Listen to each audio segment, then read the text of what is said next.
קוראים לי טליה בלוך, אני שנה ראשונה לומדת בבינו. הגעתי לכאן כי זה היה בתחילת המלחמה, והרגשתי שצריך לעשות משהו עבור עם ישראל, וכשככה קראתי וראיתי,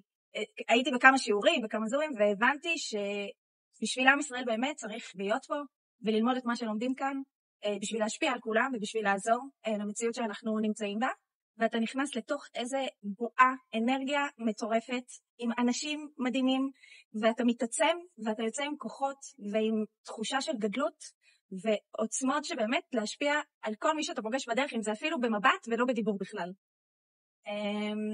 ואני באמת ממליצה, הרבה אנשים מתלבטים, הם מתייחסים לזה כלימודים, ותשלום, וכסף, ובשביל החיים שלנו, ובשביל איפה שאנחנו נמצאים,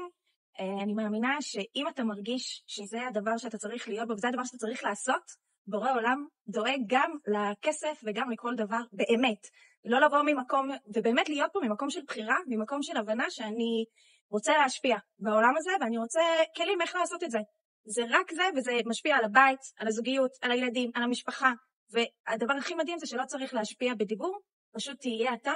ואתה תרגיש הכל זז מסביבך, ואני ממש ממליצה בחום, ומאמינה שמי שצריך להיות פה יהיה